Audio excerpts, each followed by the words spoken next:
Welcome back. As a quick recap, Raon's suspicions were piqued when a maid informed him about Raon Sieghart's mysterious visit to the annex building. The maid's explanation only added fuel to the fire, leaving Raon seething with anger. If you're new or need a refresher, consider checking out the previous part before we dive into this new chapter. Now that we're all caught up, let's get started.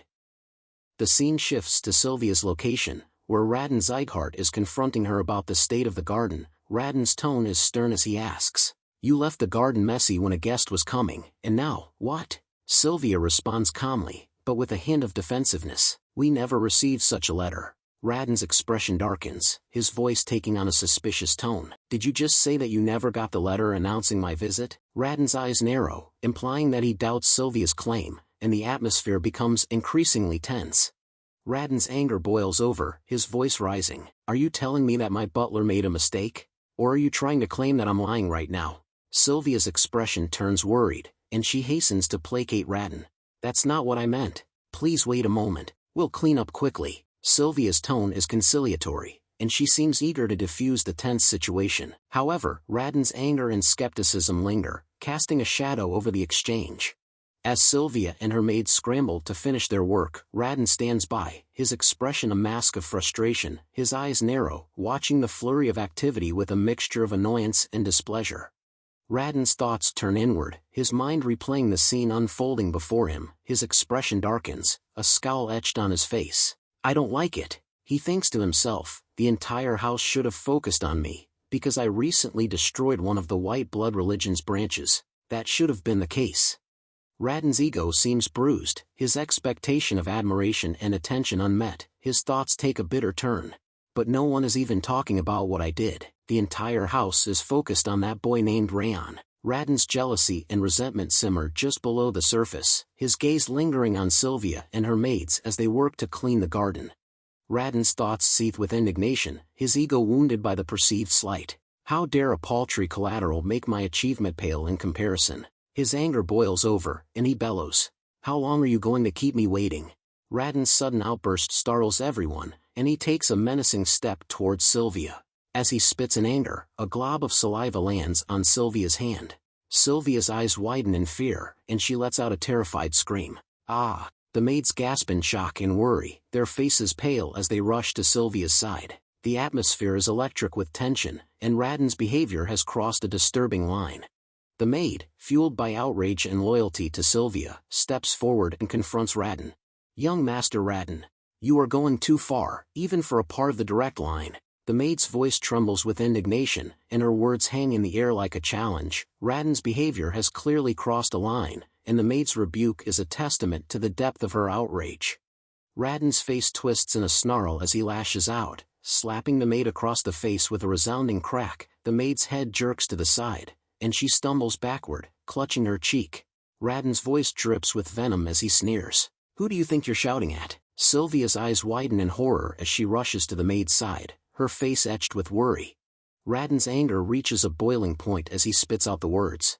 "Hey, I'm part of the direct line of this household, making me your master. Even if I kill you right now, I'll only need to stay in my room for 2 days." His voice drips with entitlement and contempt, as if he believes himself to be above the law. Raon's eyes flash with fury as he raises his leg, ready to kick the cowering maid. The maid trembles with fear, her eyes fixed on Raon's raised foot. Raon's voice rises to a shout. "But you dare to shout at me?" The air is thick with tension, and it seems that Raon's rage may soon boil over into violence.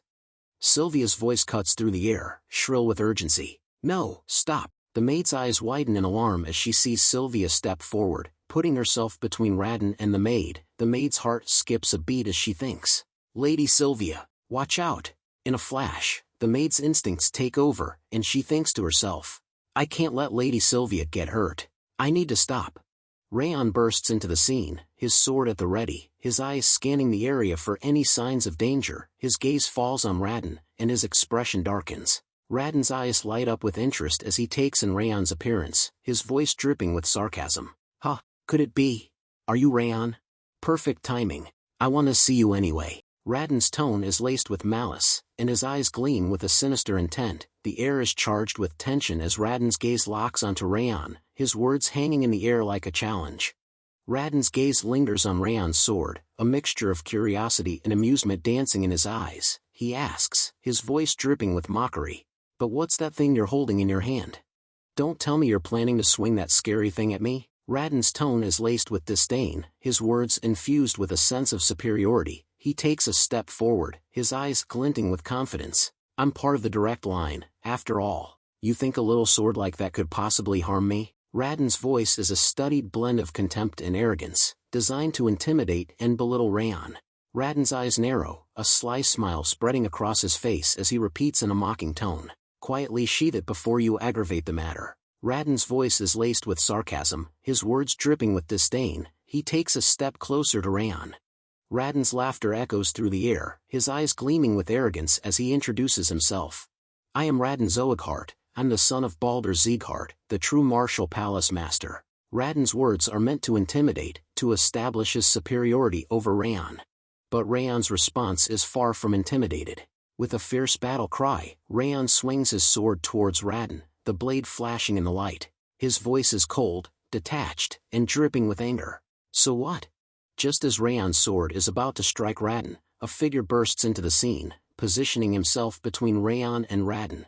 It's Raden's butler, his eyes fixed intently on Raon as he raises a sword to block the attack. Raden's eyes widen in fear as he stares at Raon, his confident facade crumbling in an instant. For a moment, he forgets his arrogance, his gaze frozen on Raon's sword, which hovers mere inches from his face.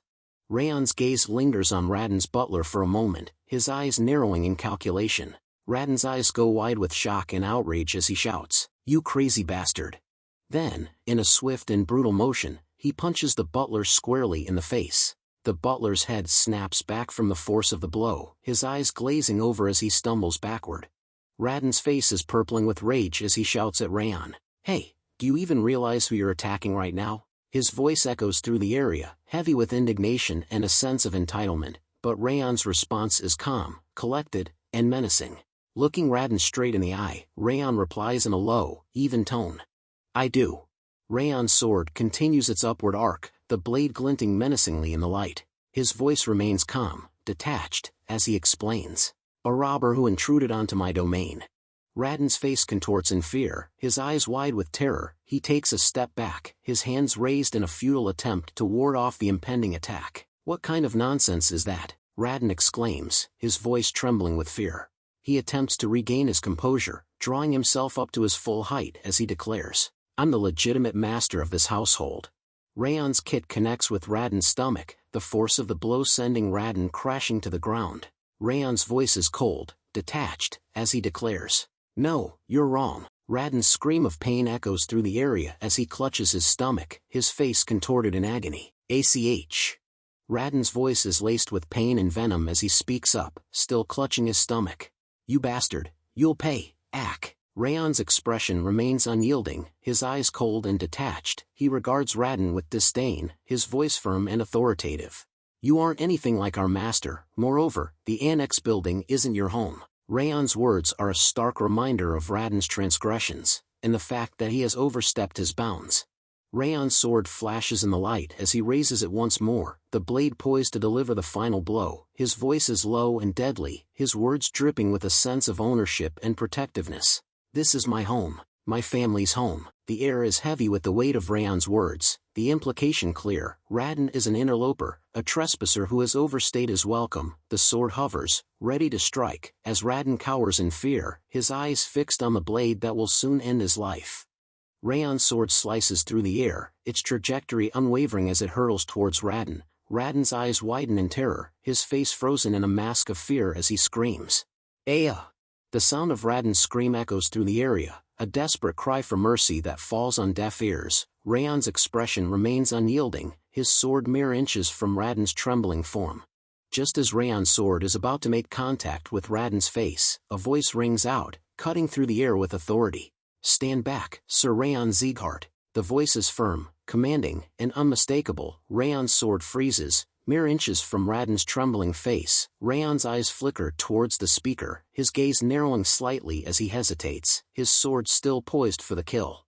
Raon's eyes narrow as he takes in the sight of the newcomer, his mind racing with questions. He thinks to himself, that outfit, is he from the Heavenly Blade Division? His gaze lingers on the intricate design and emblem on the newcomer's uniform, his mind making the connection. He continues to think. He's a swordsman working directly under the head of House. What is he doing here? As he ponders this, the newcomer steps forward, his presence commanding attention. Heavenly Blade Division. Raquel. Raden's face twists with rage as he points a shaking finger at Raon, his voice venomous. Heavenly Blade Division, kill that crazy right now. His words are laced with entitlement and indignation. A mere collateral dare to attack me, someone from the direct line. Raden's eyes blaze with fury, expecting Raquel to obey his command without hesitation. He takes a step forward, his chest heaving with anger, as he awaits Raquel's response. Raquel's response is calm and measured, his voice devoid of emotion. We only obey the head of House's orders. You should withdraw as well, young Master Raden. Raden's face turns beet red with rage as he takes umbrage at Raquel's words. He splutters in indignation, his voice rising to a near shriek. What? You're just a guard dog. How dare you? Raden's words are laced with venom and entitlement, his anger and humiliation simmering just below the surface. Raden's butler intervenes, his voice calm and measured. Young master, let's withdraw for now. The issue might escalate if we antagonize a swordsman from the Heavenly Blade Division. Raden's face twists in frustration and anger, his jaw clenched in rage. He grinds his teeth, his eyes blazing with fury as he struggles to contain his temper. The butler's words are a stark reminder of the reality of the situation, and Raden's pride and ego are wounded by the need to back down. Raden's voice carries across the space, his words dripping with venom and malice. I'll never forget what happened today, Raon Sieghart. Just you wait. The sin of pointing your sword at someone from the direct line will have to be paid with humiliation and pain even worse than death. Raden's eyes flash with anger, his face twisted in a snarl as he delivers his threat. Raon watches him walk away, his expression unreadable, his eyes fixed on Raden's retreating back. He says nothing, his silence a stark contrast to Raden's vitriolic outburst. Helen's voice is laced with regret and self-reproach as she speaks to Sylvia. I'm sorry, ma'am. I acted on impulse despite my age. It's all my fault. Sylvia's expression is warm and reassuring as she places a gentle hand on Helen's shoulder. No, you gave me so much courage by stepping up. Helen, you did nothing wrong. Sylvia's words are a balm to Helen's frazzled nerves, and her eyes shine with gratitude as she looks up at Sylvia. Sylvia's smile is warm and reassuring as she continues. Don't worry about this incident. I'll resolve the issue. Her words are infused with a sense of calm authority, and Helen's eyes widen slightly as she looks up at Sylvia with renewed confidence. Raon's words are firm and resolute as he declares, No, I'll resolve this issue. I'm the one who yielded to the provocation. I'll resolve the issue, so, don't worry, just believe in me. Sylvia and Helen exchange a surprised glance, their eyes wide with amazement as they turn to look at Raon. He seemed taken aback by his sudden declaration, and their faces reflect a mix of emotions, surprise and concern. Later, at the Patriarch's manor, Raon and Raden knelt before the Patriarch, showing their respect. Seated on his throne, the Patriarch commanded, Stand up. Glenn, the Patriarch, fixes Raon and Raden with a stern gaze. I heard there was trouble yesterday, he declares in a commanding tone, his voice dripping with authority. Raden's eyes widen in concern as he speaks up, his voice trembling with worry. Yes, there was, my lord. Raden takes a deep breath, launching into a detailed account of the events that transpired in the annex building. I had sent a letter in advance, expressing my desire to speak with Raon, he explains, his voice laced with indignation. However, instead of receiving a warm welcome, Raden was met with cold indifference. The annex building's residents gave me the cold shoulder, he recounts, his expression incredulous. They didn't even bother to prepare for my visit. Raden's eyes narrow, his tone taking on a hint of outrage. And to make matters worse, Raon attacked me and my butler without even granting us an audience. His voice rises, conveying the shock and alarm he felt in that moment. If things had escalated further, I could have lost my life. Raden's words hang in the air, emphasizing the gravity of the situation. As Raden continues to recount the events that transpired in the annex building, Raon's gaze drifts towards him. A hint of skepticism flickers across Raon's face, and he thinks to himself, It looks like he's more talented at acting than wielding a sword. Raon's mental remark is laced with disdain, his eyes narrowing slightly as he observes Raden's dramatic gestures. His thoughts take a darker turn as he recalls the stories Judiel shared about Raden. It's completely different from what Judiel told me about him, Raon muses, a mixture of confusion and suspicion swirling in his mind.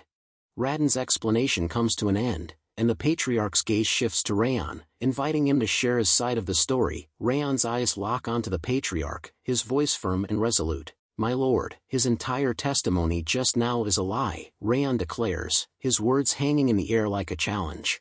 Raden's face contorts in a mixture of frustration and anger, his eyes blazing with indignation as he listens to Raon's rebuttal. Raon's words cut deep, and Raden's expression grows increasingly reddened. Raon continues, his tone unwavering, especially the part where he claims I was going easy on him. A hint of amusement flickers across Raon's face, and he adds, "I still clearly remember the look on his face when he yelled at us."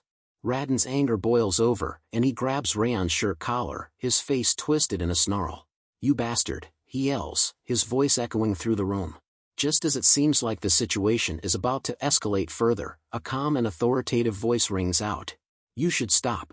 Butler Wren steps forward, his eyes fixed intently on Raden, his voice is firm but measured, a subtle rebuke underlying his words. "Did you forget who you are standing in front of?" Raden's eyes widen in alarm as he realizes his mistake. Fear flashes across his face, and he hastily releases his grip on Raon's collar, taking a step back as he struggles to compose himself.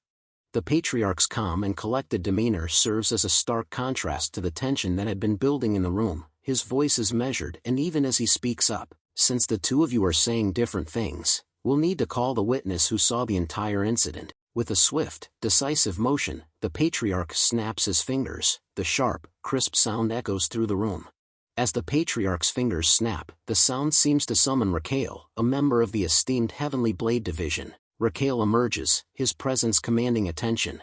Raon and Raden's eyes widen in shock and worry as they gaze at Raquel, their faces reflecting their growing unease. Raquel's expression remains neutral, his voice steady as he greets the Patriarch. "Greetings, my lord. I am Raquel, from the Heavenly Blade Division." The Patriarch's eyes narrow, his voice firm.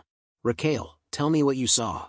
Raquel's eyes seem to gaze into the past, his expression unreadable as he begins to recount his testimony. His words are measured and deliberate, each one carefully chosen to convey the events as he witnessed them. Young Master Raden claims that he sent a letter, but the Annex building never received such a letter, Raquel states, his voice neutral.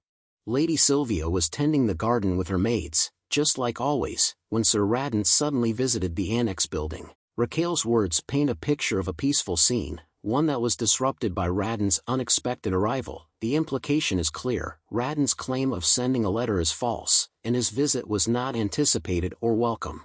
Raon's eyes narrow slightly as he listens to Raquel's testimony, his mind racing. He thinks to himself, "This is unexpected. I thought he would take Raden's side, since he's from the direct line, rather than that of the scorned Annex building."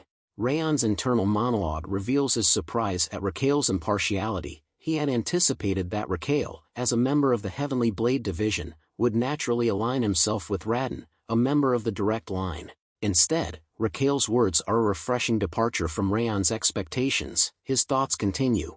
Instead, he is simply stating the truth. The Patriarch's voice takes on a stern, authoritative tone as he addresses Raon Sieghart. Raden's eyes widen in shock and fear as he responds, his voice trembling slightly. "Why yes?"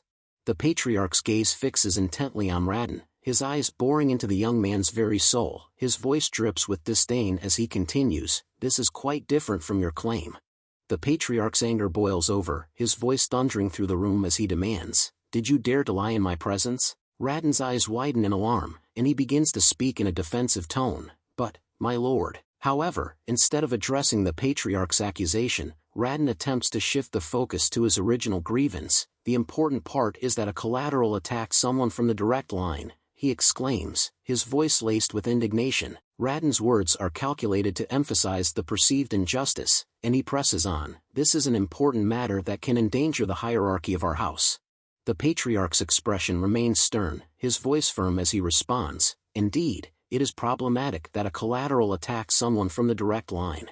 However, instead of solely blaming Raon, the Patriarch's gaze sweeps across both Raden and Raon, his words taking on a tone of measured impartiality. However, it looks like both sides are at fault in this incident. The Patriarch's eyes narrow, his voice taking on a hint of displeasure. "Therefore, I'll punish both of you accordingly." The room falls silent, the weight of the patriarch's words hanging in the air. Raden's face pales, while Raon's expression remains calm. Raden's face reddens as he protests, "My lord, a simple punishment won't do. If we spare his life, in the future." However, before Raden can continue, Raon interrupts, his voice calm and respectful. "My lord, I'll accept any punishment you deem fit." Raon's gaze meets the patriarch's, his eyes unwavering. "But there's something I need to do first." The patriarch's gaze lingers on Raon, his eyes narrowing slightly as he regards the young man with interest. His voice is measured, his tone inquiring. "Something you need to do?" Raon's expression remains calm, his voice firm as he responds, "Yes." Raon's expression turns solemn, his voice taking on a hint of determination as he explains the situation. "Raden Sieghart humiliated my mother in front of everyone, and used unreasonable violence against our maids." The room falls silent, the weight of Raon's words hanging in the air. Raon's voice drops to a low, even tone, his words dripping with conviction. He hasn't paid the price for that yet. The patriarch's face darkens, his eyes blazing with anger as he speaks up, his voice thundering through the room. "I clearly said that both parties were at fault. From the start, both of you have been far too loud." As he speaks, the patriarch's aura erupts, filling the room with an intense, oppressive energy. The air seems to vibrate with his power, making it hard for others to breathe. His voice drops to a low, menacing tone, his words dripping with disdain. "Do you not know your place?" Raden's and Raon's eyes widen in distress as the patriarch's aura bears down on them, its crushing pressure forcing them to their knees. Raden struggles to breathe, his lungs feeling like they're being squeezed by an invisible vice. His thoughts are a jumbled mix of panic and desperation. "I feel like my lungs are being crushed by his pressure." Despite the crushing pressure of the patriarch's aura, Raon's voice rings out clear and strong, his words are laced with conviction, his determination palpable. "That's exactly why. Previously, I heard you say that this house is the land of swordsmen, my lord." Raon says, his voice steady. "I believe a swordsman's worth needs to be decided with their sword." Raon's gaze locks onto the patriarch, his eyes burning with intensity. "Please allow us a sword duel." The patriarch's expression changes, a hint of amusement dancing in his eyes. He responds in a thoughtful tone, "It could serve as a small bit of entertainment." "All right. I'll allow a sword duel between the two of you." The patriarch's aura suddenly dissipates, releasing Raden and Raon from its crushing pressure. The two young men gasp, their lungs expanding as they breathe in deeply. The patriarch's voice rings out, his words formal and authoritative. "The sword duel will be carried out in the great training ground, in a week." The room falls silent, the weight of the patriarch's words hanging in the air. The stage is set for a clash of swords, and only time will tell who will emerge victorious. What a thrilling conclusion to this chapter. A huge thank you to everyone watching for joining us on this epic adventure. If you're eager to find out what happens next, be sure to comment below asking for more chapters. Don't forget to show your love by liking and subscribing. Until next time, stay tuned.